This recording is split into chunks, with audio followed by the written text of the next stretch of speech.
Okay, so we're studying the law in Maimonides. We're studying the laws of the guardians, and we mentioned that there are 4 types of guardians, which we'll address briefly today. But today, the focus it will be a discussion that we'll start with Talmud and then go to see how Maimonides rules. But the discussion now becomes in the laws of guardians. If I'm a guardian, can I pass my responsibility to another guardian? It's a relatively straightforward question. Of course, the answer is never straightforward, but the question is straightforward. So you say, I'm going to Florida. Could you please guard my object? And I say, sure. And then at some point I had enough. I want to go on vacation myself. So I tell my friend, you can do me a favor. I have a responsibility. Can I give you my object that I'm supposed to hold for person A? Can I pass it to you? So Vicky gives me an object. I give it to Andy. Am I allowed to do that? That's question number 1. Question number 2, if I do it, what are the ramifications? What are the legal ramifications? So we'll start with the Talmud, and we'll start with the debate, and we'll figure out the parameters of the debate and the reasons. And then hopefully, if we have time at the end, we'll look a little bit at the not contemporary, but 19th century scholars, which want to get to the philosophy of the law and try to break apart and figure out what is the agreement really all about. So that's basically the discussion. Like I said, we'll start with the Talmud, and then we'll see how Maimonides plays out. The Talmud, you have a disagreement. You also have a nice story, and you have a disagreement about the disagreement. So the fun is just about to begin. As always, feel free to jump in and comment and question, because otherwise it's just a lecture. It's not Talmud study, right? Talmud study is always the give and take, the back and forth.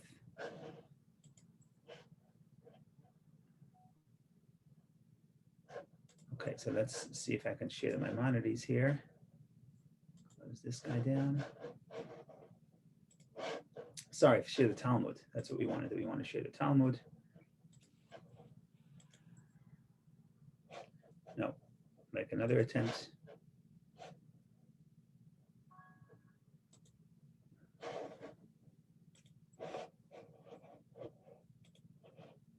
There we go, hopefully. Yeah, I think we're in, right? Yeah, I think we're in.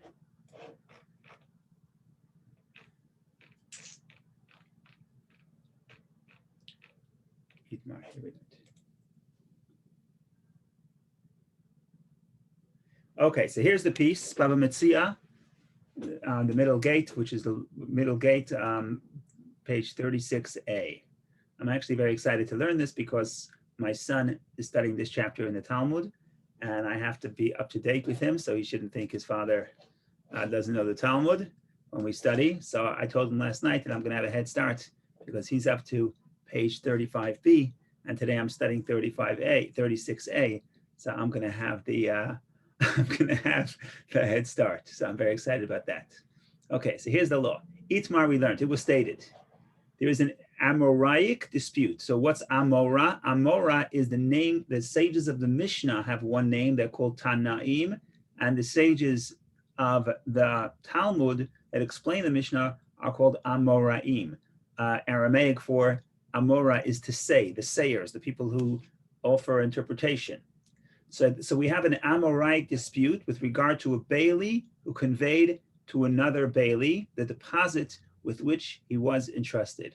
So I'm the bailee and I give it to somebody else. You're going out of town. You give me your grandmother's watch.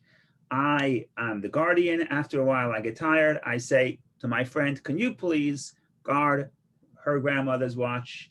And I'm passing my responsibility of a bailee, of being a guardian, from myself to somebody else. May this be done or may this not be done. If I do it and something goes wrong, do I have to pay? Does the guardian, the first guardian, does the first guardian have to pay? So the first thing we have is a debate. We're not sure the parameters of the debate, and the parameters of the debate are going to be explained as we continue. So the first dispute is the first disagreement. Rav says he is exempt from payment in the same cases in which he is exempt when he deposited in his possession. Rabbi Yochanan said he is liable to pay even in cases of damage due to circumstances beyond his control. Rav says that if I pass it on to somebody else, I'm not obligated in all cases. I'm not obligated. If something happens to the cow, let's say I'm an unpaid guardian, and I give it to somebody else, and something happens that's out of my control, I don't have to pay, or out of the other guy's control. We'll talk about that as we continue. Rabbi Yochanan says no. Rabbi Yochanan says if I give it to somebody else, that itself is a violation. And if I give it to somebody else, then no matter what happens to the animal or to the object in the second bailey's possession, the first bailey is always responsible because I wasn't supposed to give it to another bailey, to another shomer. So that is the first thing we know. And now we're gonna now we're gonna elaborate and talk about the specific cases and the extent of this disagreement. But so far, that's a very simple disagreement. The first person says, Rav says, Bailey 1 gives it to Bailey 2. If it's a scenario where something happens to this animal, to this object, if it was in a case where Bailey 1 would not be responsible, it's an event that's beyond his control, tsunami hit, then Bailey 1 doesn't have to pay. Just because he gave it to Bailey 2 doesn't make him responsible. Rabbi Yochanan says no. Rabbi Yochanan says the Bailey 1 is not allowed to give it to somebody else. If he gives it to somebody else, that would mean no matter what happened in the second person's possession, if the object doesn't go back to the original owner, Bailey 1 is responsible because he violated his responsibility of being a Bailey by handing it to somebody else. That is the first disagreement here. Now, Abaye is going to give us some insight here. Abaye is going to say, look, whoever says, there's two opinions. One person says, I'm not obligated. I'm not obligated. The other says, I am obligated. So what Abaye is going to say, it doesn't matter who I transfer it to. Because you see, if I'm Bailey 1 and I transfer it to Bailey 2, there are basically two ways I can do it. I could upgrade the second Bailey's responsibility, or I could downgrade the second Bailey's responsibility. What do I mean? So we know, we discussed this last week and the week before, you have the unpaid guardian and the paid guardian. And the unpaid guardian has less responsibility.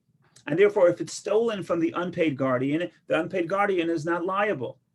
A paid guardian, because the guardian is getting paid, he has more liability. So if it's stolen from the paid guardian is going to have to pay.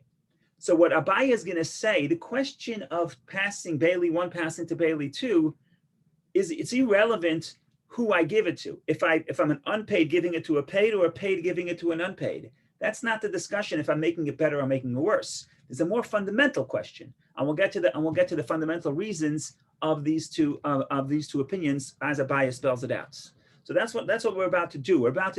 It doesn't really matter if I'm making it better or making it worse. Unpaid guardian giving it to a paid guardian, which is making it better, right? Because the second Bailey has more responsibility. Or the same thing would happen if a paid guardian would give it to an unpaid guardian. So Bailey 1 is more responsible than Bailey 2. Downgrading it doesn't matter. And therefore, if you say you're allowed to give it to somebody else, then even if you say you're not liable if Bailey 1 gives it to Bailey 2, that would work even if I downgrade it. So that's what we're about to say. And that will get us to what's the core issue here. What's the core issue? The core issue is not that I'm upgrading or downgrading. There's the deeper issue. So we want to figure out what the deeper issue is. So here we go. Abaye says, according to Rav's line of reasoning, what did Rav say? Rav said that Bailey 1 gives it to Bailey 2. Bailey 1 is not liable. So according to Rav's reasoning, it is not necessary to state his ruling in a case where he was initially an unpaid Bailey who conveyed the deposit for safeguarding to a paid Bailey. In other words, you're for sure not liable. According to Rav, who says you're not liable, you're certainly not liable if you gave it to a second Bailey who's actually more liable than you are. Since a paid Bailey is liable to pay in instances where an unpaid Bailey is exempt. But here's the big news. But even in the case of a paid Bailey, I'm number one. I'm Bailey number one. I'm the first guardian. And I was paid. And then I convey it, who conveyed the deposit for safeguarding to an unpaid Bailey, where the paid Bailey diminished the level of his safeguarding, right? By number one giving it to number two, I diminished it because I was a paid guardian and I'm giving it to an unpaid guardian. Even in that case, he is exempt. In other words, the guy who says, Rav, the Amora who says that a person, Bailey 1 giving it to Bailey 2, Bailey 1 is exempt, Rav said, Abaya says that is in all cases. Even if I downgrade the guardianship, even if I downgrade the liability, I was paid guardian who has more liability, and I give it to another Bailey who is unpaid guardian who has less liability, even so I'm exempt. Why? Answer, what is the reason? He is exempt because he conveyed the deposit to a mentally competent person, thereby effectively safeguarded the deposit. What Rav says, I'm the Bailey, I'm responsible to safeguard this object. The fact that I gave this object to another Bailey, I transferred the responsibility, but who did I give it to? I gave it to somebody who's mentally competent. If I gave it to someone who's mentally competent, that's enough. As opposed to later you receive, if I give it to a child, if I give it to someone who's mentally incompetent, then I'm obviously liable. But I did what I could. I gave it to somebody, the second Bailey. He's a responsible person. He's mentally competent. I fulfilled my obligation. That is Rav's opinion. So what do we know about Rav? Rav says Bailey 1 can give it to Bailey 2, provided that Bailey 2 is mentally competent. Why? I gave it to someone who's mentally competent. We're done. Rabbi Yochanan, the other side, Rabbi Yochanan, who says, I would question that. If I give it to somebody else, I'm liable. I'm sorry, yeah, I'm liable. Here we're going to say, oh, go ahead, Andy. One second, I can't hear you. You can't hear me. 1 second, I can't hear you. I'm too low. Could you try? I can hear you fine. Maybe it's the volume. Now I hear you. Go ahead. Okay, so we both have more or less the same comment. This can't be. This is a terrible. First of all, we haven't addressed any requirements that may have been established by the original property owner. Yeah, did the original property owner say you can't pass this on only for you because you're unique? Or are we assuming all Baileys, if they're paid, all paid Baileys are the same and all unpaid Baileys are the same? Second of all, we're essentially creating a world of negligence. The first Bailey doesn't really have any responsibility. You could just say here to somebody else and say, as long as you're competent, you take care of this. I'm out of the picture. Okay, so and the original property owner has no idea, has no authority. Terrible. I would question if even the competence of the second Bailey, because he knows that the first one was paid, but he is not. So I don't think he's totally capable of making decisions. I don't want to jump ahead, but if this is the resolution, I'm converting. If this is the resolution, you're converting. Okay, don't convert. Okay, so let's start with defending Rav a little bit, and let me push back for Rav. I really would like to do it once we introduce Rabbi Yochanan, but let's do it right now. No, you can do it. Now let's put it this way. First of all, negligence. In a case where Bailey 1 gives it to Bailey 2, doesn't matter, paid, unpaid, and the second guy is negligent. In that case, what would be the law? The law is Bailey 2 has to pay the original owner, because Bailey 2 also has responsibility, right? So we have to think about, now there's 3 parties. So now property owner gives it to Bailey 1, Bailey 1 gives it to Bailey 2, Bailey 2 is negligent, Bailey 2 pays. That case, negligence, we're safe against negligence. What gets complicated is two problems. So negligence is not going to be a problem at all. What becomes a problem is if, for example, if I'm a paid guardian and I give it to an unpaid guardian. So here, there's less, the second guy has less responsibility, but the first guy can say, according to Rob, the first guy says, look, I was paid guardian, but I gave it to somebody who was unpaid, but that person who's unpaid is going to protect you against negligence. And therefore that's enough. Rav Yochanan is going to say it's not enough. So we'll get to Rav Yochanan in a minute, but let me push back. What would be, we always ask the question, what would the universe look like if we rule according to one way or the other? So we know what would happen if we rule according to Rav. It means Andy would convert. No, I'm kidding, God forbid. But think about this. You want to go to Florida and you say, I'm going away for 6 weeks. Could you please guard my grandmother's watch? I say yes. Am I in prison? What happens if I have to go to a funeral? I can't give it to somebody else. I don't have a safe deposit box. There's no banks in those days, right? So the question becomes, you also have to think about, when I buy into being a guardian, think about it. If you're going to make it impossible, we always say, if you make it impossible for me to get get out of the deal, I'm never going to go into the deal. If you create a society where accepting upon yourself of guardianship means now I have to cancel my plans because you're in Florida and I'm stuck to go watching your grandmother's watch, then I'm never going to accept the response. I'm never going to accept a guardianship. And then what happens? And what happens is that society breaks down because nobody can go to Florida. Could you imagine? No one can go to Florida. Okay. So in some sense, it's actually easier. It's actually better for society to allow for guardian 1 to give to guardian 2, so you don't lock him in prison. Now, again, that's a concern. The Talmud doesn't exactly say this concern, but we have to think about it in those terms as well. So we talked about this when it comes to partnership. So when we discuss the laws of partnership, or how do you create a partnership? So I think you're the lawyer, not me, but I think that in American law, unless you have a way unless you stipulated a way to break up the partnership, it's not so easy to break up a partnership. In the Talmud, it's actually very easy to break up a partnership. And one of the things we discussed, I think, is that Torah wants to encourage partnerships. How do you encourage partnerships? Not by making it hard to dissolve a partnership, but by making it easy to dissolve a partnership. Because if you make it easy to dissolve a partnership, then people will go into a partnership. So in other words, you have to have an exit strategy if you want people to go in. So that's just the way I see it. But Rabbi Yochanan is going to say a little bit different.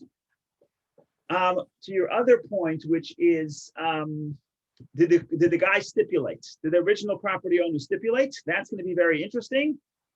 Let's see what Rabbi Yochanan says, and that's he doesn't say those words, but you see that's part of what Rabbi Yochanan says. And this is only one opinion of Rabbi Yochanan. The next page we'll see another opinion. So yeah, that's part of the mix. That's part of the mix. So let's just read the next piece of Talmud, and then we'll discuss, and then we'll read the story because we don't want to miss the story.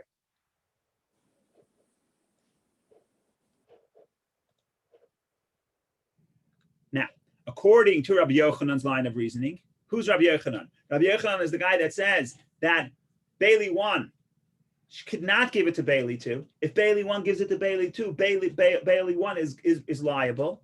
You cannot give it away.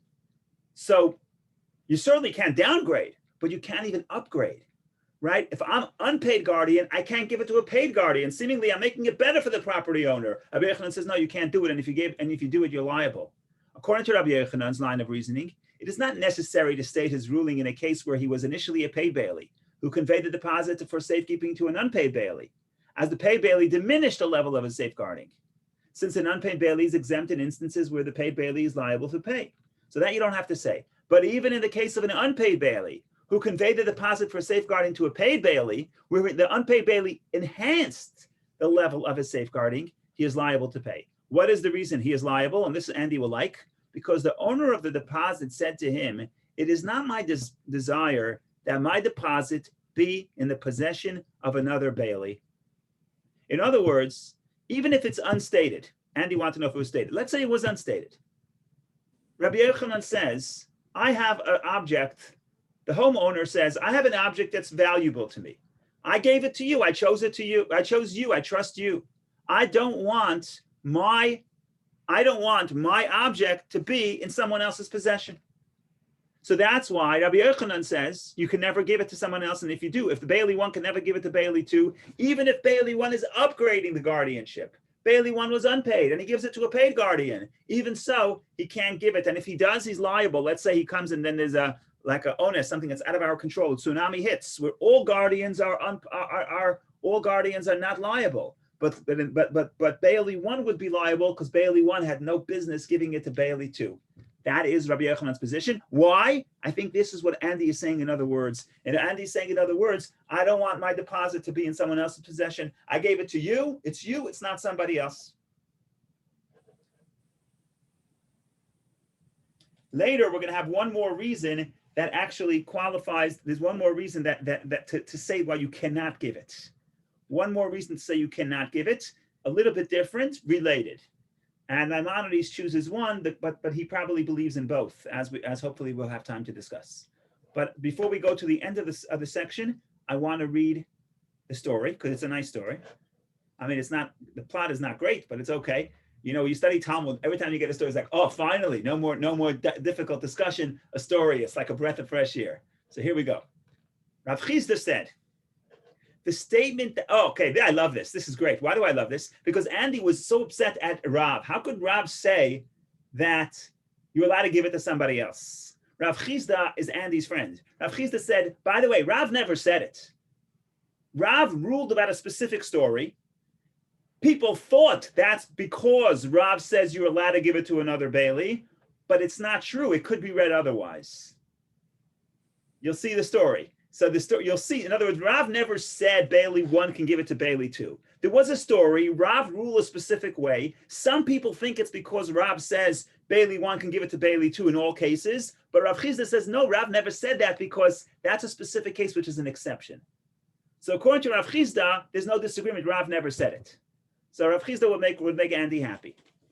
Okay, so what's the story with Rav Chisda? Here we go.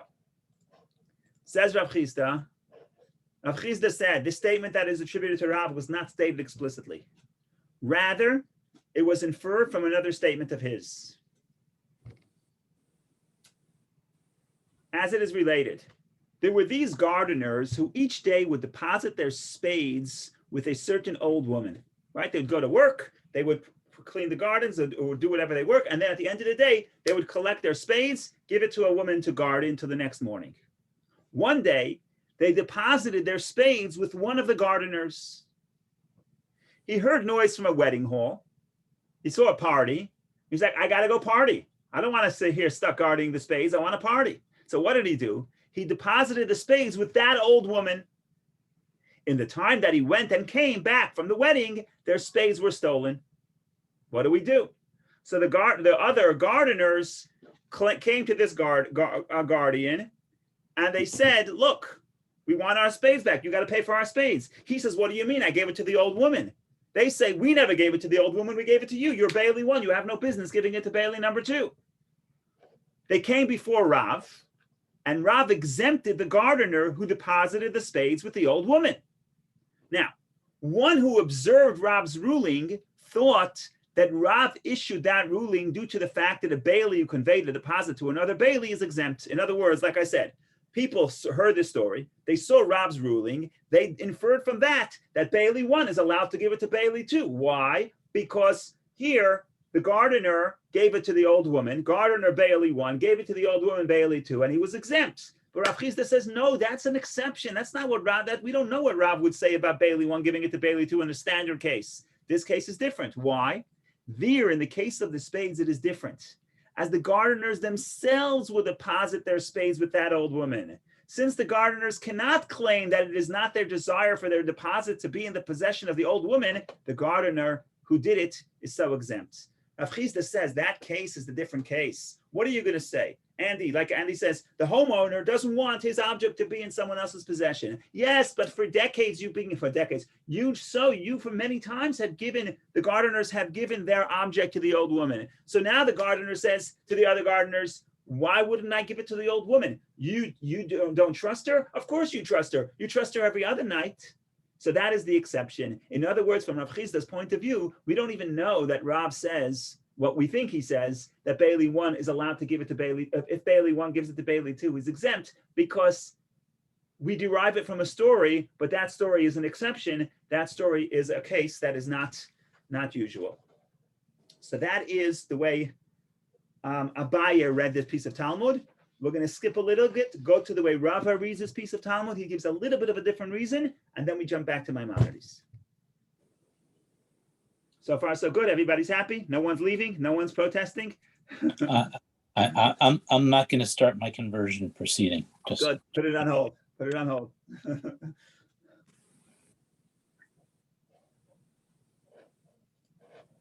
I have two questions. Yes. One is that I think original responsibility is always with the zero person, zero Bailey, the one who gave it to number one, and number two. Homeowner? You mean homeowner? You mean the owner? Yeah. The original owner. He did the wrong choice. Now he's running around seeking somebody to blame or to sue or whatever. It was your responsibility to begin with. What if you were responsible for a child or for something really precious? You just gave it to somebody for some money and went to Florida, and you think another person is responsible. So that's the question. Your point is a very good point, but the point is a much more general point. And you're saying, in other words, you question the institution of the guardian of the Bailey. And you're saying that really, you can't really create a Bailey because you have an object. It's your response. Well, I guess it's your response. You could decide to discard it, not a child, but you could decide to discard your object. But could you really give it to somebody else and make somebody else responsible for your object? And it seems that society wants a mechanism, first of all, the Torah, but it's not just the Torah. Roman law had all the laws of guardians different than we do, but they have developed laws of guardians. The Middle Eastern laws in the days of Moses had the institution of Baileys developed because for society to function, people want a mechanism where I could transfer my liability to somebody else. Because if I can't, what's going to happen if I can't? If I can't, then practically speaking, everybody has to stay in their house 24 hours a day. Okay. Like have technology where you can go to the bank and you could buy a safe deposit box. It wasn't as developed, so people want a mechanism where I could transfer liability. Okay, there is societal problem. That's my second question. With this solution that the person who is doing you good deed for money or for free becomes responsible for unintended consequences. It has terrible societal consequences. For example, I'll give you two examples. One is with the Kyle, whatever his name, that he went to help during riots to help some people, and then he killed somebody, and then he was sued and everything else.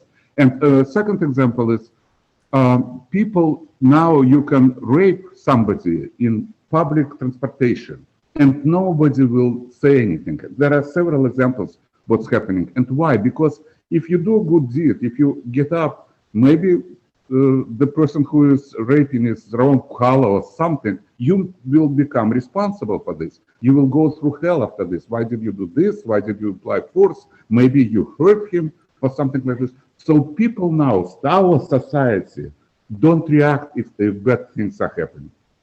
Agreed. And that's why you have pages and pages of the Talmud and pages of Maimonides.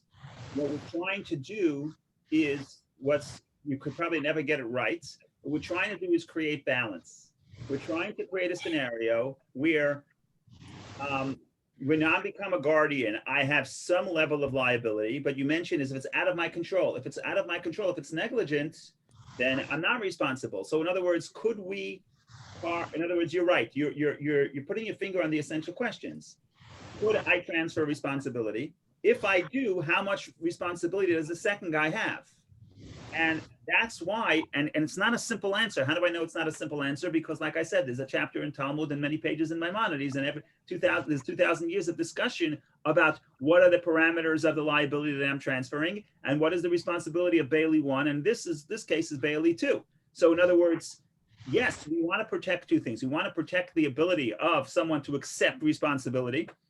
In other words, give him, protect him in the cases where it's out of his control. On the other hand, we want to create a mechanism where the original owner can go to Florida and have some peace of mind that some liability is being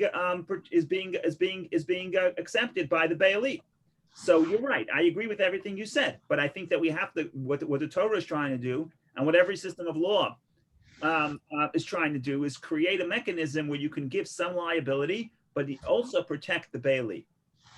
And okay. As we get here, go ahead. Agree. Yeah, there should be balance. Absolutely.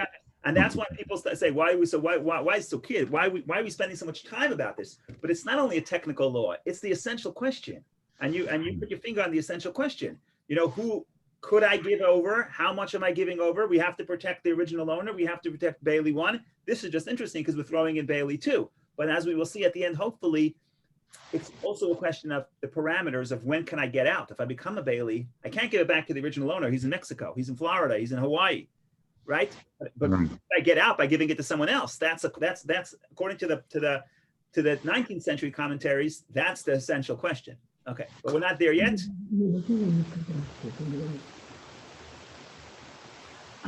Rabbi, shouldn't be in a original contract between the owner and the Bailey one. If Bailey cannot do it, can he transfer his responsibility to someone else? And it should be in a contract. So yes. So you're talking about a scenario where you live in America where everything is litigated and you don't do anything without hiring a team of lawyers, and you make contracts, and that's the society we live in. But you're living in think of it, you're living in a shtetl, and you come to me, I'm your neighbor, and we're friends, and you say, could you watch my items? So now to hire lawyers, to bring in lawyers and hire lawyers and stipulate every scenario. And then you get 30 pages that you can't sign anything before your lawyers read it, because maybe you missed out some scenario, and maybe the omission is actually telling. So yeah, we can create a society like we have today where you can make a step without your lawyer. What the Talmud is trying to do is trying to say, maybe we can do without the lawyers, but even if there's no lawyer, you see what Rav, this is a perfect example where Rav, what's his name? Rav Yochanan, the guy who says you cannot, Bailey 1 cannot pass it to Bailey 2. What is his reasoning? His reasoning is because the homeowner doesn't want it. How do you know? We don't know, but we assume. In other words, we're trying to protect the interests of the original owner, even without making him sign a contract. Because remember, right. Even without the contract, just word to word. Okay, I give it to you, but if something happened, can you give it to Vicky, not to Andy? Or I'm sorry. Look, Zina, I'm not a lawyer, but you read a contract. I today try to I try to open the Gmail account. There's 50 pages of thing. I hit click, right? Yeah. That's the alternative of having everything contracted, because then and I say, I could only give it to Vicky. What happens if Vicky's out eating lunch? So can I give it to somebody else? There's no end. You cannot anticipate every scenario. So you could hire a team of lawyers, and the lawyers are happy because they always win, right? The lawyers always win. That's what I've been told. So the lawyers are always happy. I see one here. He's very happy. By the way, I apologize. It's just the easiest part of the population to make fun of or give a hard time to is the lawyers. But the joke is on us because the lawyers always win anyway. So we can have. Please don't apologize. I agree. I hate lawyers too. The joke's on us. We get to make the jokes, but they get to win. But the bottom line is there's a cost. There's a cost to make everything. If you say you can't move without a contract, there's a cost to that too. Because it seems like endless line. I go to Bailey 1, Bailey 1 go to Bailey 2, and goes to Bailey 100. I come home from Florida, and I have no idea where my stuff is. So there's two opinions. One opinion says there's two essential opinions. One opinion is you go to Florida. Let's start with the opinion you like. You go to Florida and you know that your Bailey 1 is not allowed to give it to Bailey 2. That's one opinion. And if they do, they're liable. That's one opinion. And you're sitting on the beach in Florida and you're happy because it's in the hands of Bailey 1 and I have nothing to worry about. That's one perspective. That's the society Rabbi Yochanan is trying to create for you. The other society Rav is trying to create for you is, look, as you'll see, Maimonides says both say Bailey 1 should not give it to Bailey 2, whatever. Maybe we'll get into that, should not. But you know, you're sitting in Florida on the beach with your feet up. You know that your Bailey, your object is being protected by someone who's mentally competent, and at a minimum is going to protect you against negligence. That's the extent. You're not happy? Don't go to Florida. Right? Or write a contract, or stipulate with guy number 1 that I'm giving it to you, and I specifically do not want you to give it to anybody else. You can do that. That's your prerogative. Good luck finding a Bailey. Good luck finding a guardian. But you can do that. That you can always do. Right? But I'm saying, even according to the guy who says that Bailey 1 gives it to Bailey 2 is not liable, there is a minimum level of protection that you're sitting at home and you know my object is being protected by a mentally competent person who will not be negligent, because if he is negligent, he will be liable. That's the peace of mind you get. You don't like that peace of mind? Make a contract. Like I said, good luck finding somebody. You have to pay him. Okay, fine, make a contract. No, it's not fine. Make a contract. You'll pay more, right? If you come to me and say, Menachem, could you please be my Bailey? I'm going to Florida. Cancel all your plans. Don't go anywhere. We get into trouble. We have a carpool. It's very interesting. I hate to burden you with my carpool problems, but someone calls me and says, okay, could my kid's friend bring a friend along with the carpool? I say, yeah, why not? What does it cost me? They asked me 2 weeks in advance, okay? Comes the day of the carpool, I realize, oh, maybe I want to take my other son somewhere. Oh, I can't, because I already committed to my friend's friend to come. And I didn't anticipate, because it's been 2 weeks ago, okay? So now when someone asks me, could I bring along a friend to the carpool in 3 weeks from now? You know what I say? I don't know. Ask me the day before. Because in some sense, when you commit, and you're gonna have to change all my plans, right? You're gonna have to change all your plans. It's not such a simple thing to say Bailey 1 is accepting responsibility for 4 weeks. He has to anticipate that there'll be no funerals in his family. No one's gonna die. No one's gonna be born. No emergencies. He's gonna be tied down. So Rav Yochanan says, I can't create a society for you like that. I can't do that for you. I can create a society where I can give it to someone else who's competent. Now, if Zena doesn't like that society, no problem. Make a contract. You may have to pay the guy more. Maybe he'll commit to that. And in fact, that's just the way it plays out. So the argument that good luck, you won't be able to find a Bailey for the right price. Maybe that was the case in Babylonian exile times when the Talmud was written, but certainly not over the last several hundred years. That's the whole law of trust institutions. You find a trustee, you pay him. You write a trust agreement. Also in the Talmud, you can find whatever you want for the right price. You'll find somebody who's willing to be a guardian for the right price. But the question is, if none of this was stated, right? Remember, we don't have a lawyer on every corner. I mean, so to say that every time I want to give you I have to go to pick up my kid, so I want you to watch my cow.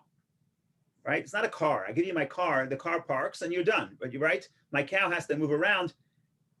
Every time I have to go somewhere, I ask, do me a favor, watch my item. Oh, no, call the lawyers. Right? Yeah, that's a burden too. That's a burden too. Okay, I'm just gonna give, before we get to the Maimonides, which I think will make most people happy. We're going to run to the second opinion of Rava, and Rava says another reason why Bailey 1 can't give it to Bailey 2. Not because of this sort of abstract concept where I don't want my object to be in the possession of somebody else, right? The homeowner tells Bailey 1, I don't want my object to be in the possession of someone else. It's actually a little bit more legalistic, actually a little bit more interesting. It's actually a little bit more concrete. It's a reason. Why don't I want my object to be in the hands of somebody else? I don't trust him. What do you mean? Okay, so what Abaye is gonna, what Rava is gonna say, and I'll just share the screen quickly, but let me just say it by heart, and then we'll share the screen.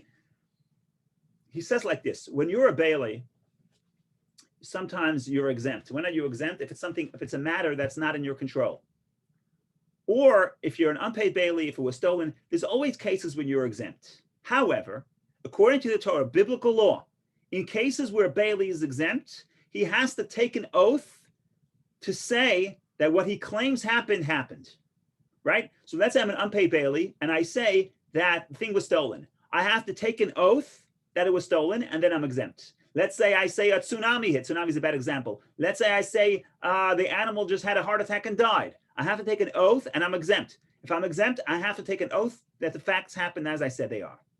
Says Rava, the reason why Bailey 1 is not allowed to give it to Bailey 2 is because homeowner tells Bailey 1, the reason why I gave it to you is because I trust your oath. I don't trust the oath of guy number 2. In other words, his oath means nothing to me. So this is actually a little bit more specific. What does this mean that Bailey 1 tells Bailey 2, I don't want my object to be in someone else's possession. Why not? Why not? So a concrete legal argument would be, because when I chose you, why did I choose you? Who do I choose for Bailey? A guy that I know that if you promise that that you were not negligent and the item was lost or stolen, I trust you. So in other words, the part of this transaction with the Bailey is accepting upon myself that you are trustworthy in the case that you'll have to take an oath. Not always you have to take an oath. Sometimes you have to pay. But in the cases where you're exempt, an oath is sufficient. But I trust your oath. I don't trust your neighbor's oath. I have no idea who he is. I don't know his level of morality. So that's Abaya's twisting it. Abaya's saying that the guy who says you can't pass it, Rabbi Yochanan who says you can't pass it, it's not only because I don't want this abstract concept, I don't want my object to be in the hands of somebody else, but I don't want my object to be in the hands of somebody who I don't necessarily trust with his oath. So that's sort of an adjustment. I think we'll skip that. We'll go straight to Maimonides, and you'll see what Maimonides says, and then we'll call it a day because it's already getting time is passing, which means that we're having fun.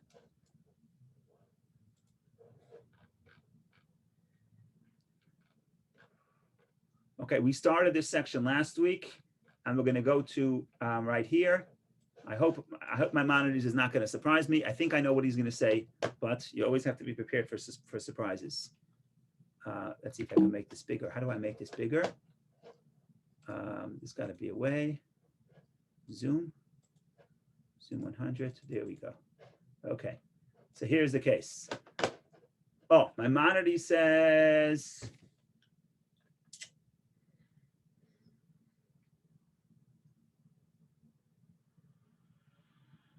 let's start from the beginning, from the piece we read last week. A borrower is not allowed to lend the entrusted article to another person, even if he borrows a Torah scroll, in which instance anyone who reads it performs a mitzvah. He may not lend it to someone else. Similarly, a renter is not permitted to rent the entrusted article to another person. Even if the Torah scroll was rented to him, he may not rent it to someone else. The rationale, you're going to recognize this. You're going to recognize this from the Talmud we read today. The rationale is that the owner will tell the watchman, here's the key phrase, I do not want my article to be in someone else's hands. So Maimonides starts with that reason, and then he goes to the cases that I discussed, the specifics. So he starts, you're not allowed to give it to somebody else. By the way, this is interesting. It's not even clear in the Talmud if you're allowed to. Here he says, as a rule, you're not allowed to give to somebody else. If you did, then there's the question if you're exempt or not. But you're not allowed to give it to someone else.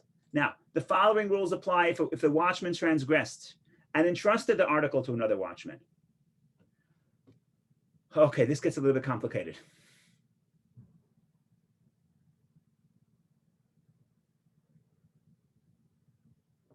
Okay, what's happening is like this. We're sticking with Abaya's reason. Okay, bear with me for a sec. This is very interesting. What did Abaya say? Rava. Why can't guy number one give it? Why can't watchman number one give it to watchman number two? Because homeowner tells watchman number one, I don't trust the oath of guardian number two. I don't trust his oath. Okay, so now Maimonides actually figures out something interesting. Says Maimonides, what happens if an oath is not necessary? So here's the scenario. The homeowner gives it to guardian one. Guardian one gives it to guardian two. Guardian two says something happened out of my control. The animal dropped dead out of the blue. It had a heart attack. So what's the law? The law is they don't have to pay because it was an act out of their control. The problem is that number two has to take an oath. And the homeowner says, I don't trust your oath. So here's an interesting case. What happens if number two doesn't have to take an oath? Why doesn't he have to take an oath? Because there were witnesses. There are witnesses that the animal dropped dead out of the blue in the possession of guy number two. Says Maimonides, if there are witnesses, then they're both exempt.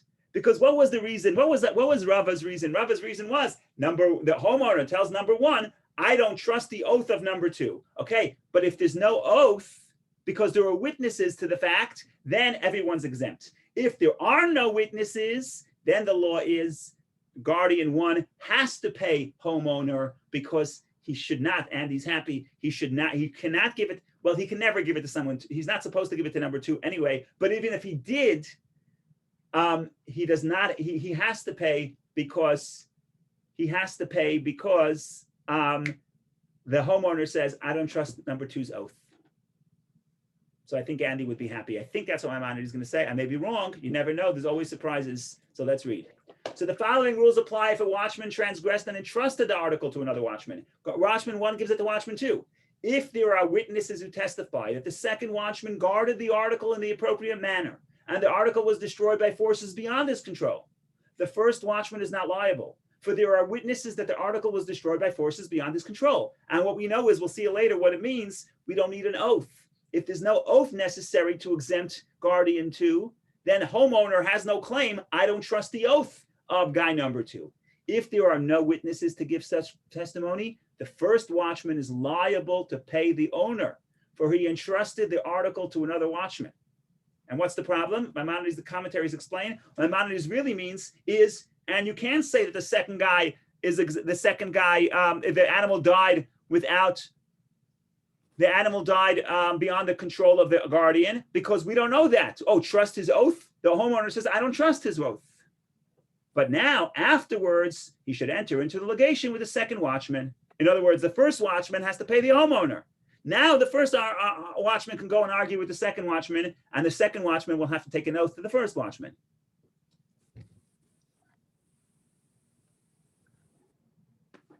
And that just finished his piece. Even if the first watchman was not paid for his services, and he entrusted the article to a paid watchman, that was the case Thomas says. So I upgraded. I'm an unpaid guardian. I give it to a paid guardian. I say, I'm doing better. What do you want from me? I gave it to a better guardian. He is still liable. For the owner of the article will tell him, although you are an unpaid watchman, you are trustworthy in my eyes, and I am willing to believe your oath. I don't consider the other person untrustworthy. So we'll stop here. No more Maimonides inside. I don't want any more surprises. But what's happening here is, so I think let's just resolve according to Maimonides. According to Maimonides, guardian 1 is not supposed to, he says you're not allowed to give it to guardian 2.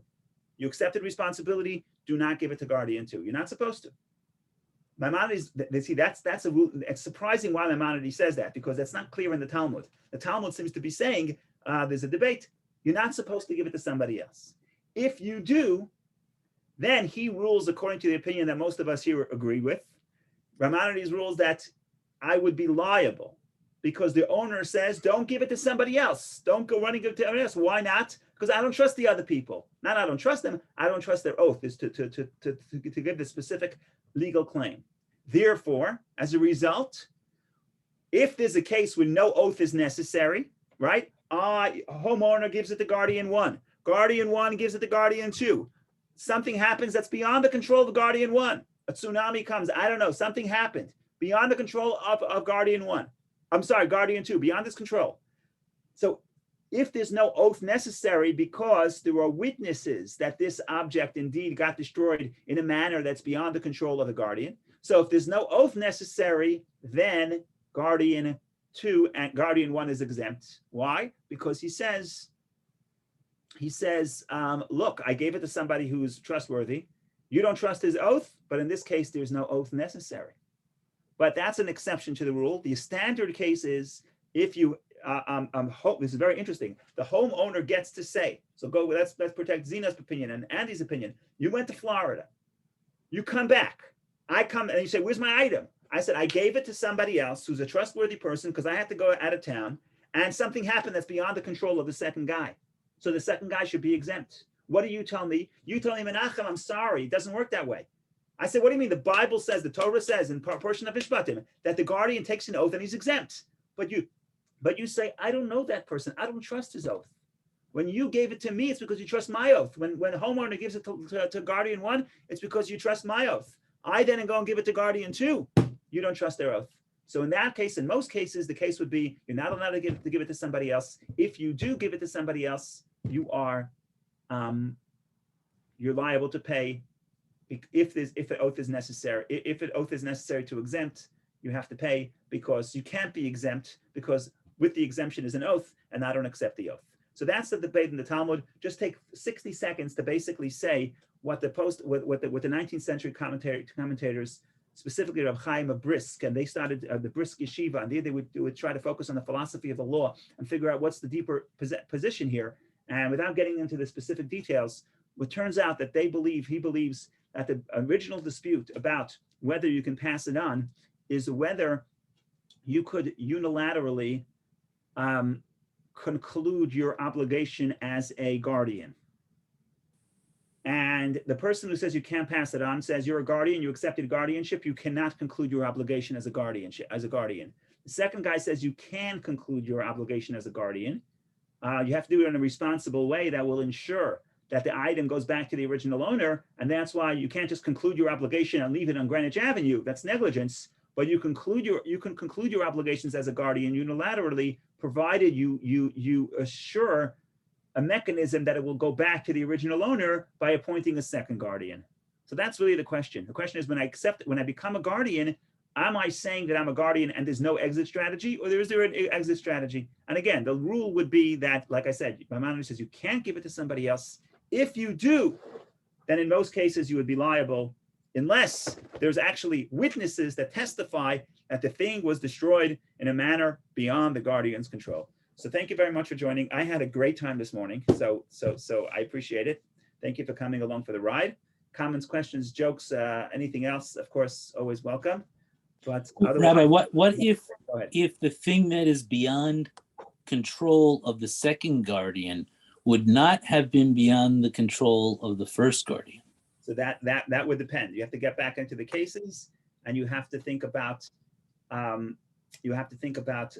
what is the definition of beyond the control. And the Talmud does this sometimes. Let's say the animal dropped dead. Well, the question is, well, maybe you live closer to the river, so maybe there's more humidity where you live, and maybe the animal died because of the humidity. So yes, we'll have to take out the specific cases and examine.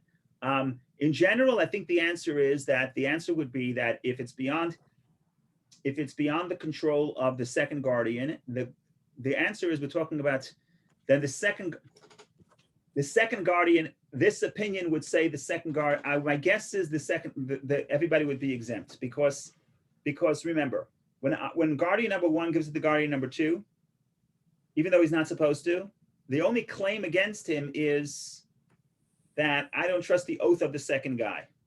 The second is if the second person would not be liable, and we don't need his oath, I don't see how you would make the first guy liable. I don't see that mechanism, because the first guy would always say to the second guy, I gave it to a competent person, and you don't need his oath. If you don't need his oath, you don't have to trust him. What's the difference? So I don't know. The short answer is I don't know. But my guess is it would be hard because I don't know the scenario, so I don't know. But my guess is it would be hard to make guardian number one liable in the case that guardian two fulfilled all his legal obligation. He was not negligent, and we don't need his trustworthiness to attest to that because there are witnesses. So as a plaintiff, I don't know how the homeowner would attack a guardian one and force guardian one to pay. Maybe there is a mechanism, but as sitting here right now, I don't see the loophole. And maybe there is one, but there always is one, but I don't see it. Thank you very much. Thank you, everybody. Have a wonderful day, and be careful that when you appoint a guardian, either stipulate whatever you want, or hire lawyers, or at least be cognizant that now you don't have to worry, because the law is that the guardian should not give it to anybody else. So you can enjoy your time in Florida. You don't have to worry, and get a peaceful vacation in Florida. Okay, wonderful day, everybody. Thank you. Thank you.